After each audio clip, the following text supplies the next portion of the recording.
All right, let's talk about my differential diagnosis for this Pecha Kucha case. For anyone who doesn't know, I'm Megan Gillespie, a fifth-year FMEM resident. Let's review some highlights from this case. We have a 55-year-old female presenting with chest pain. She describes it as intense, central, and radiating to her back. It started suddenly after she was coughing, and she reports she's been getting over a cold. For review of symptoms, she's got positive chest pain, cough, mild dyspnea, and wheeze, and she's got bilateral upper back pain since her chest pain onset. Important to note, past medical history is her hypertension on 3 medications and her use of Sudafed PRN, and her social history with tobacco, 30-pack year history. Important things to note on her physical exam include borderline tachycardia at 94, hypertension at 197/111. She's uncomfortable, she's clutching her chest, she's got a systolic murmur, and she's mildly diaphoretic. The medics get her onto our stretcher, and she's got worsening chest pain, and we repeat her blood pressure, and it's now 226/122. You order a cardigan drip, and just before the nurse hangs it, they come out and let you know that the patient's blood pressure is now reading 112/60. And you're kind of like, yeah, right, let's repeat that. There's no way she dropped that low without any intervention. The nurse lets you know the repeat blood pressure is 68/36 manually. And then they ask you, do you want to start some fluids? Yep, yeah, let's definitely start some fluids. I'm coming in right now.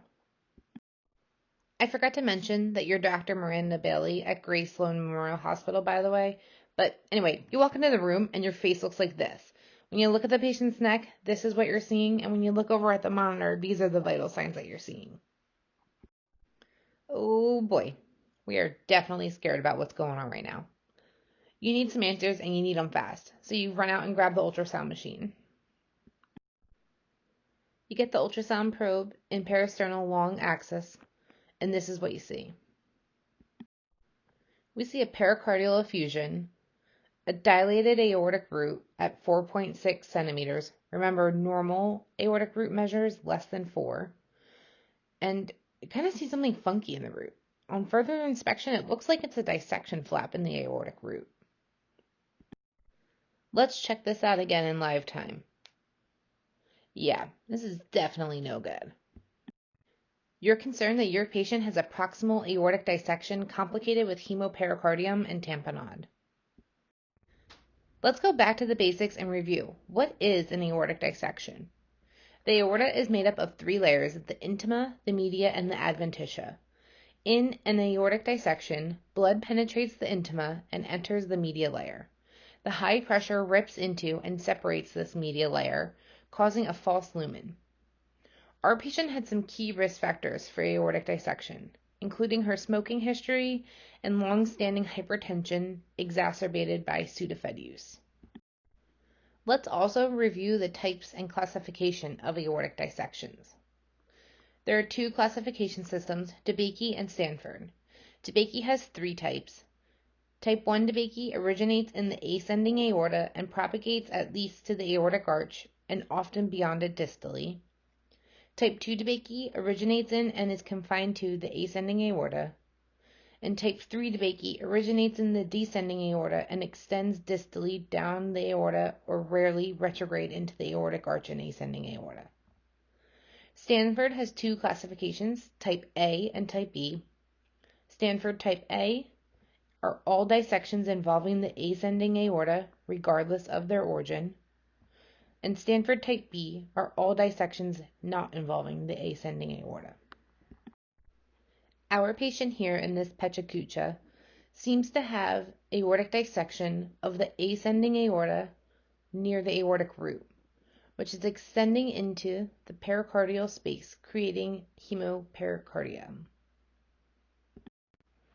Let's review how to manage aortic dissection. These are screenshots from the Resuscitation Crisis Manual by Dr. Weingart, but let's go into the details a little bit more. Most importantly, when you suspect or confirm aortic dissection, your main goal is to decrease the shearing force by decreasing the heart rate to a goal of less than 60 and decreasing cardiac contractility. Your other goal is to decrease the systolic blood pressure to less than 120.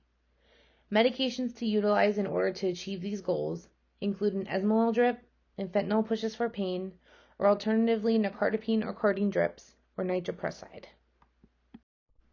After medically optimizing the patient, you need to get them to the OR with CT surgery stat. Normally, a pericardiocentesis is performed in the situation of pericardial effusion. However, in this particular case, when hemopericardium is caused by aortic dissection, you should not perform a pericardiocentesis, as drainage might actually worsen the dissection. Let's review some aortic dissection pearls that we learned in this Pecha Kucha case. Most importantly, don't listen to what these folks are telling you the diagnosis is. When you're concerned that a patient might have aortic dissection, get your ultrasound and get in there fast to look for the diagnosis. Medically manage the patient by decreasing the heart rate to less than 60 and a systolic blood pressure less than 120, and get CT surgery involved early on.